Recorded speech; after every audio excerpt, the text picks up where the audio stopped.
শরীফের 20 নম্বর পারায় আল্লাহ তাআলা কারুনের গল্পটা কিভাবে বলছে দেখেন। যখন কারুনকে মুসা আলাইহিস সালাম বলেন জাকাত দাও, সে বলল কিসের জাকাত দিবে? বলছে যে আল্লাহ তোমাকে যে সম্পদ দিছে ওই সম্পদ থেকে কি দাও? জাকাত দাও। কারুন বলতেছে কলা, তখন কারুন মুসা আলাইহিস সালামের জবাব বলতেছে ইন্নামা উতিতুহু আলা ইলমিন ইনদি। মুসা আলাইহিস সালাম আপনি বলেন কি?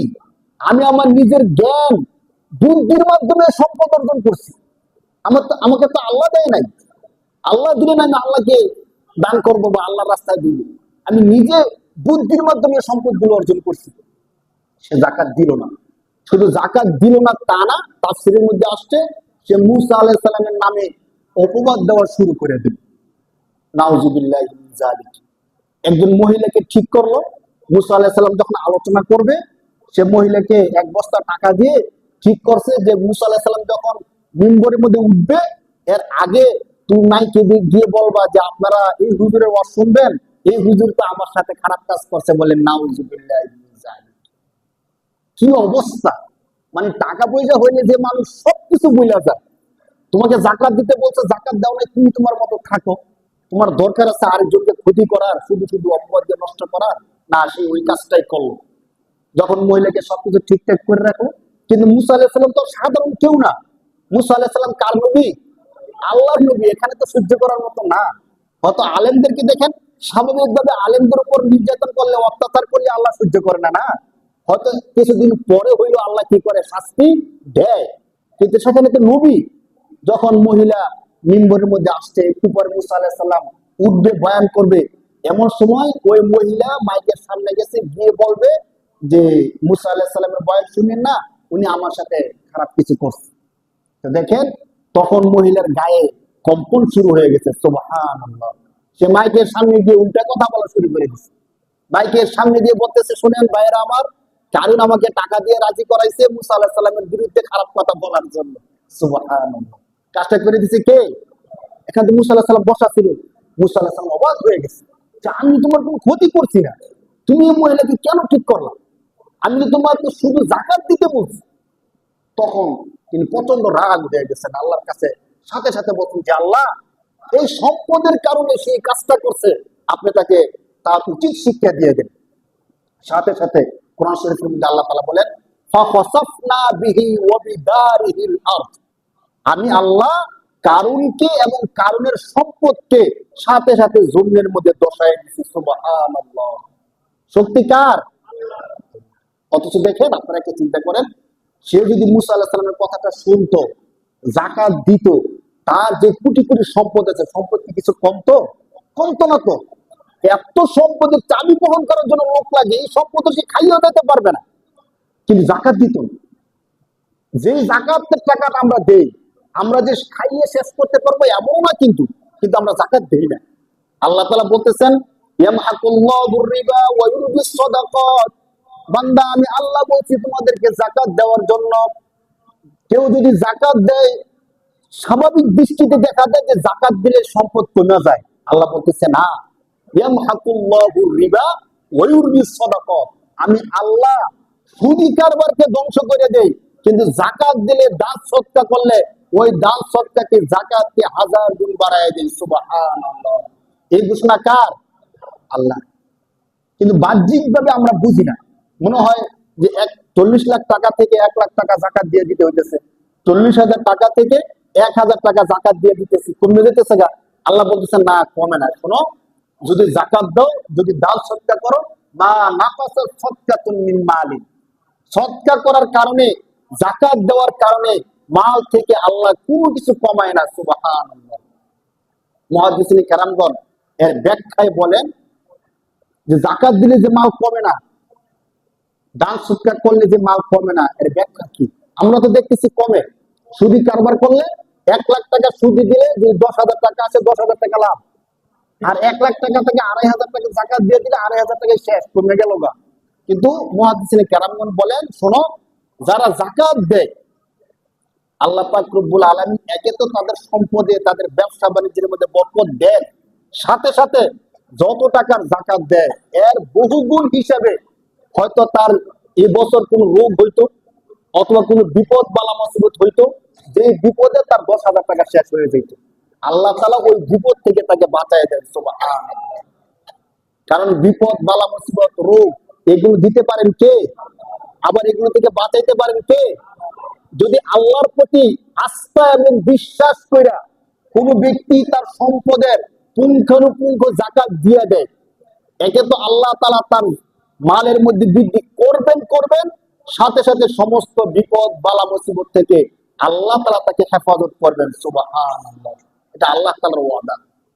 এই জন্য আমরা যাকাতকে কঠিন না মনে কইরা, একে তো সওয়াবের কথা মনে কইরা, দ্বিতীয় বিপদ, বালা, মুসিবত থেকে হেফাজতের কথা মনে কইরা আমরা আমাদের সম্পদের যে যাকাত আছে হিসাব করে করে সবাই যাকাত দিয়ে দেবো বলি ইনশাআল্লাহ।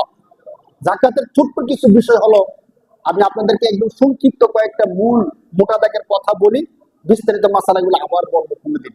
যদি কোনো ব্যক্তির স্বর্ণ থাকে, টাকা নাই, রূপা নাই, কোনো কিছু নাই, আর ব্যক্তি বলতে ব্যক্তিটাকে সে পুরুষ হোক অথবা মহিলা হোক, আমাদের দেশে কি যাকাত বলতে আমরা বুঝি পুরুষরা যাকাত দিবি, মহিলাদের উপর যাকাত নাই বা মহিলারা যাকাত দেয় এমন কিছু মনে করি না, যে ভুল একটা ধারণা। তা আমরা যখন ব্যক্তি বলবো পুরুষ এবং মহিলা সমান।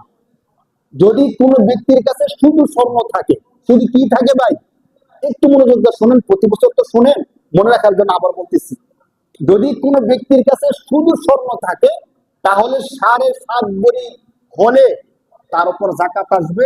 এর থেকে যদি আধা ভরিও কম হয় বা অল্প কম হয়, তার উপর যাকাত আসবে না।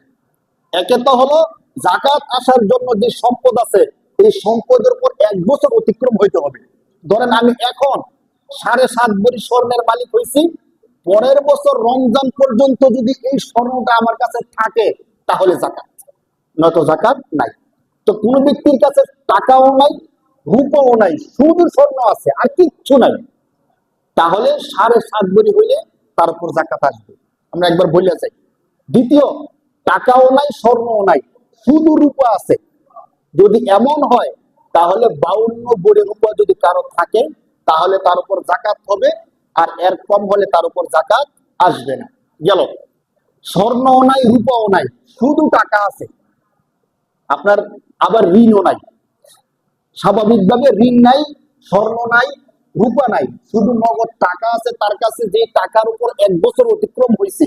এমন যদি 2.5 থেকে 3 লাখ টাকা কারো থাকে নগদ, চাই তার হাতে আছে অথবা ব্যাংকে আছে অথবা কাউকে হাওলাত দিয়ে রাখছে, মানে কোনোভাবে সে 2.5 থেকে 3 লাখ টাকার মালিক, তাহলে ওই টাকার উপর যাকাত আসবে যদি 1 বছর অতিক্রম হয়।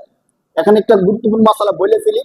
ধরেন টাকাটা আমার কাছে নাই, কিন্তু আমার কোন বন্ধুকে বা আমার কোন প্রতিবেশীকে 3 লাখ টাকা হাওলাত দিয়ে রাখছি, সে এখনো টাকাটা দেয় নাই। তো আমরা মনে করি কি এটার যাকাত আমি দিতে হবে না। না, এই টাকাটার মালিক কে? আমি।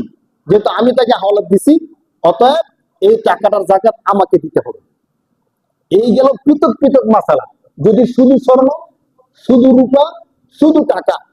এখন যদি কোন ব্যক্তির কাছে, আমাদের দেশে এমন না যে শুধু শুধু থাকে, কয়েকটা মিলে মিলে থাকে সাধারণত। তো কোন ব্যক্তির কাছে যদি টাকাও থাকে, স্বর্ণও থাকে, রূপাও থাকে, তখন কি করা? যদি এমন হয়, তখন আর ভরি আর তোলার হিসাব হবে না, তখন মূল্যর হিসাব হবে। যদি কোনো ব্যক্তির কাছে কিছু স্বর্ণ আছে, কিছু রূপা আছে, কিছু টাকা আছে, অথবা কিছু স্বর্ণ কিছু রূপা, অথবা কিছু রূপা কিছু টাকা, মানে দুইটা যদি থাকে কারো কাছে মিক্স, চাই সে পুরুষ হোক অথবা মহিলা হোক, তাহলে তখন বড়ির হিসাব হবে না, তখন হিসাব হবে মূল্য। যদি স্বর্ণ 2 লাখ টাকার স্বর্ণ আছে আর 1 লাখ টাকার রূপা আছে, তাহলে কত হলো? 3 লাখ টাকা, তার উপর যাকাত চলে আসবে। অথবা 1 লাখ টাকার স্বর্ণ, 1 লাখ টাকার রূপা আর 1 লাখ টাকার নগদ আছে, কত হলো? 3 লাখ। মানে এই দুইটা অথবা তিনটা, এগুলো মিলে যদি 2.5 থেকে 3 লাখ টাকা হয়, তার কোনো ঋণ না থাকে, তখন তার উপর যাকাত ওয়াজিব হয়ে যায়। এখন যদি ঋণ থাকে তখন কি করা? ধরেন আমার 5 লাখ টাকা ঋণ আছে, এখন আমার যাকাতের বিধানটা কি হবে? যদি এমন হয় যে আমার 5 লাখ টাকা ঋণ আছে, তখন দেখতে হবে যে আমার সম্পদ কি পরিমাণ আছে। যদি আমার সম্পদ হয় 15 লাখ টাকা আর আমার ঋণ আছে কত টাকা? 5 লাখ টাকা, তখন এই 5 লাখ টাকা বাদ দিয়ে 10 লাখ টাকার উপর যাকাত আসবে, আর বাকি 5 লাখ টাকার উপর যাকাত আসবে না। আর যদি কারো এমন হয় যে তার টাকাও আছে 3 লাখ, ঋণও আছে 3 লাখ, তার উপর যাকাতই আসবে না। তার কারণ ঋণ থাকার কারণে তার হাতে টাকাটা থাকলেও টাকাটা কিনা তার না, যেহেতু ঋণ আছে। তো স্বাভাবিকভাবে এ হলো জাকাতের মূল মাসালা। এছাড়া কার যদি ব্যবসায়ী জমি থাকে, ব্যবসায়ী বাড়ি থাকে, ব্যবসায়ী গাড়ি থাকে, তার উপর জাকাত আসে। কিন্তু চলাফেরার গাড়ি, চলাফেরার বাড়ি, প্রয়োজনীয় জিনিসপত্র, তার উপর জাকাত আসে।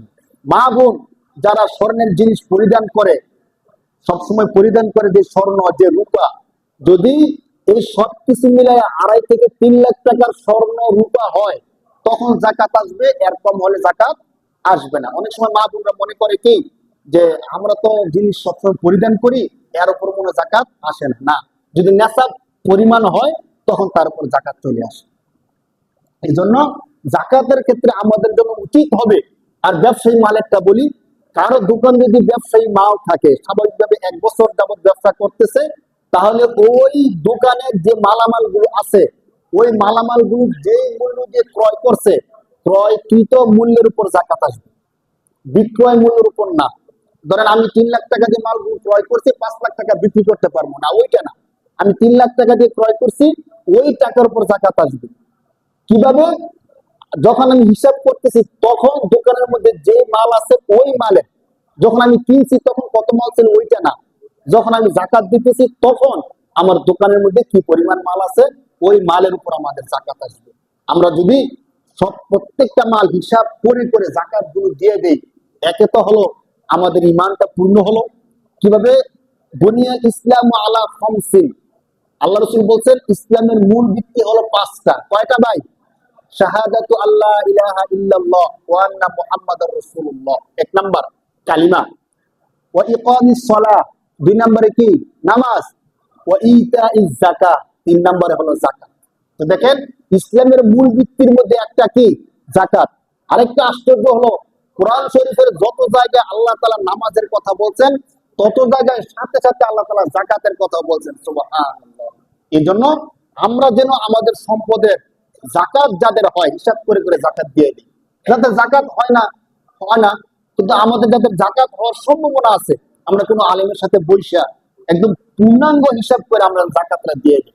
আমরা ভুলটা কি করি জানেন? আমাদের সম্পদের হিসাব করি না। অনেকদিন আগে 1 লাখ টাকা জাকাত দিতাম, এই সারা বছর প্রতি বছর 1 লাখ টাকা করে জাকাত দিয়ে দিই। সম্পদ বাড়ছে না কমছে এগুলো হিসাব করি না, মানে একটা আনুমানিক হিসাব করি আমার কত টাকা জাকাত হইতে পারে। 50,000 বা 1 লাখ টাকা জাকাত হইতে পারে। তখন এই 50,000 টাকার মধ্যে ধরেন 20,000 টাকার শাড়ি কিনে, আর 20,000 টাকার লুঙ্গি কিনে, আর 10,000 টাকা নগদ রাখি। তো এইভাবে গ্রামের মধ্যে বা যারা আছে তাদেরকে লুঙ্গি শাড়ি এগুলো বিলিয়ে বিলিয়ে দেয়। গ্রামের মধ্যে আমরা এটা দেখছি। জাকাত দেওয়ার সুন্দর সিস্টেম এটা না। জাকাত ধরেন একজন ব্যক্তি 5টা লুঙ্গি পাইছে, একটা মহিলা 10টা শাড়ি পাইছে, সেগুলো দিয়ে কি করবে? তখন সেগুলো কম মূল্যে বিক্রি করে দেয়। জাকাত প্রথমত কথা হলো আমার যত সম্পদ আছে যদি জাকাত আমি দেই, একদম পুঙ্খানুপুঙ্খ হিসাব করে করে জাকাত দেওয়া। আনুমানিক হিসাব করে জাকাত দিলে জাকাত হয় না, 100% জাকাত আদায় হয় না। আমি আমার সমস্ত সম্পদ হিসাব করব, হিসাব করে জাকাত দিব। আবার যেখানে ইচ্ছে সেখানে জাকাত দিলে জাকাত আদায় হবে না। ধরেন একজন মানুষ সে জাকাত খাওয়ার যোগ্য না, আমি তাকে জাকাত দিয়ে দিলাম, জাকাত আদায় হবে না। জাকাত দেওয়ার জন্য জায়গা আছে। বাকি আমি যা মনে করি সবচেয়ে সুন্দর এবং ভালো উপায় হয় যদি এমন হতো যে প্রতি গ্রামের মধ্যে যারা সমাজসেবী আছে বা সমাজ প্রধান যারা আছে, তারা যদি একসাথে বসে যে আমাদের মধ্যে আমরা যারা জাকাত দেই আমাদের টাকাটা একসাথে করি, আমাদের সম্পদগুলো হিসাব করে আমরা একসাথে করি, করার পরে আমাদের এই অঞ্চলে যারা বেশি দরিদ্র তাদেরকে আমরা টাকা দিব না, শাড়ি লুঙ্গি দিব না, বরং তাদেরকে এমন একটা কর্ম পদ্ধতির ব্যবস্থা করে দেয় যার মাধ্যমে সে জীবন যাপন করতে পারবে, তারা আর ভিক্ষা করতে হবে না, তার আর জাকাত তুলতে হবে না। যদি পুরুষ হয় তাকে একটা অটো কিনে দিলাম, সে অটো চালাইলো। যদি মহিলা হয় তাকে একটা সেলাই মেশিন কিনে দিলাম, সে সেলাই মেশিন দিয়ে সেলাই করতে করতে তার জীবনটাকে চালাই নিল। যদি প্রতি বছর এমন করা হয় প্রতি গ্রামে, তাহলে একটা গ্রামের মধ্যে কতজন দরিদ্র থাকে বলেন? প্রতি বছর যদি 5 জন করে দরিদ্রকে আমাদের সমাজসেবী যারা আছে, যারা সম্পদশালী আছে, তারা যদি এগুলো প্ল্যান করে করে করতো, আমাদের বাংলাদেশে জাকাত নেওয়ার মতো লোক থাকতো বলেন? থাকতো? আমরা যদি পারি, আমাদের এই সমাজের মধ্যে যারা আছে তারা এই কাজটা একটু খেয়াল করবেন, করা যায় কিনা। তাহলে মানে একদম দীর্ঘমেয়াদী একটা মানুষকে স্বাবলম্বী করে দেওয়া হলো। আর নয়তো প্রতি বছর আপনি 1000 টাকা 5000 টাকা করে জাকাত দিলেন, সে সারা জীবন জাকাত খাইতেই থাকবে। অথচ একটা গাড়ি কিনে দিলে তার জীবনটা সুন্দরভাবে চলে যায়, এর পরের বছরে তার আর জাকাত খাইতে হয় না। তো জাকাতের বিষয়গুলো বিস্তারিত আমরা আরো বলবো। আপনাদের আরো কিছু জানার থাকলে ব্যক্তিগতভাবে আমাদের থেকে জেনে নেবেন। বাকি আমাদের যেহেতু এখন রমজান চলতেছে, 16 রমজান, কত রমজান চলতেছে ভাই? 16 রমজান। 20 রমজানে আমাদেরকে এতেকাফে বসতে হবে। কিসে বসতে হবে ভাই? এতেকাফে বসতে হবে। রাসূল সাল্লাল্লাহু আলাইহি সাল্লামের হাদিস, রাসূল সাল্লাল্লাহু আলাইহি সাল্লাম মদিনায় যাওয়ার পরে কোনদিন এতেকাফ মিস করে নাই। সুবহানাল্লাহ, সুবহানাল্লাহ। উম্মত কি শিখাইছে? যে উম্মত, আমি নবী কোন বছর এতেকাফ মিস করি নাই। তোমরা যদি বাচ্চা থাকো, আমার পরে তোমরা যারা আসবা, তোমরাও এতেকাফের মধ্যে বসবা। এর জন্য এতেকাফটা সুন্নতে মুআক্কাদা, বসতেই হয়। কিন্তু আমাদের ভুল ধারণা হয়ে গেছে যে এতেকাফ বসার জন্য 1 নম্বর শর্ত হয় বৃদ্ধ হওয়া লাগে। আমরা মনে করি কি করি না বলেন? মানে যুবক কেউ যদি এতেকাফে বসে, তার মনে কোনো কাজ নাই, খাইয়া দেয়া তাকে বাপ মা মসজিদের মধ্যে পাঠিয়ে দিচ্ছে। অথচ এটা সম্পূর্ণ ভুল ধারণা। এতেকাফে বসতে তো হবে যে ব্যক্তি ইবাদত করার যোগ্য, সঠিকভাবে আল্লাহকে ডাকতে পারে, সবকিছু সুন্দরভাবে করতে পারে, তার জন্য এতেকাফটা সুন্দর। আর এমন বৃদ্ধ হয়ে গেছে, ঠিক মতো ওযু থাকে না, নামাজের কথা মনে থাকে না, কথা মনে থাকে না, এমন সময় হইলে তখন আমাদের মনে হয় যে আমাদের এতেকাফে বসতে হবে, অথবা আমাদেরকে উমরা করতে হবে। বৃদ্ধ হওয়ার আগে আমরা হজ করি না, বৃদ্ধ হওয়ার আগে আমরা উমরা করি না, বৃদ্ধ হওয়ার আগে আমরা এতেকাফে মসজিদে আসি না। অথচ বিষয়টি এমন না। বৃদ্ধ অবস্থার ইবাদত আল্লাহ হিসাব নিবেন না, আল্লাহ হিসাব নিবেন যৌবনের ইবাদতের। এই জন্য এতেকাফটা এত বেশি গুরুত্বপূর্ণ। ওলামায়ে কেরামগণ বলছেন, কোন ব্যক্তি যদি কদরের রাত্রিতে ইবাদত করে, আল্লাহ তাআলা তার আমলনামায় 84 বছর ইবাদত করার সমান সওয়াব দেন। সুবহানাল্লাহ। ইন্না আনজালনাহু ফি লাইলাতুল কদর, সূরা কদরের মধ্যে আল্লাহ তাআলা বলেন, এই রাত্রির মধ্যে কেউ যদি ইবাদত করে, মিন আলফি শাহর খায়রুম মিন আলফি শাহর। তো ওলামায়ে কেরামগণ বলেন, কোন ব্যক্তি যদি ইতিকাফের মধ্যে বসে, এখন আমি কি কদরের রাত্রি পাইলাম কি পাইলাম না জানি না, কারণ কদরের রাত্রি কবে এটা তো আমাদের জানা নাই। 21 হতে পারে, 23 হতে পারে, 25 হতে পারে, 27 হতে পারে। আমরা 27কে অনেকে গুরুত্ব দেয়, অনেকে বলছেন যে 27ও হতে পারে, বাকি নিশ্চিত না।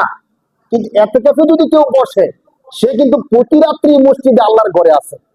তো প্রতি রাত্রে মসজিদে আল্লাহর ঘরে থাকার কারণে তার কদরটা নিশ্চিত হয়ে যায়। সুবহানাল্লাহ। এই জন্য আমরা যেন নিয়ত করি যে অন্তত এই বছর আমরা এতেকাফে বসি। কি হয়ে যায় জানেন? এবছর বসলাম না, মনে হয় পরের বছর বসুন। পরের বছর দেখবেন এমন একটা ব্যস্ততা আইসা পড়ছে, পরের বছর আর বসতে পারবেন না। পরের বছর ভাববেন কি থাক, এই বছর বসতে পারছি না, পরের বছর আবার বসবো না।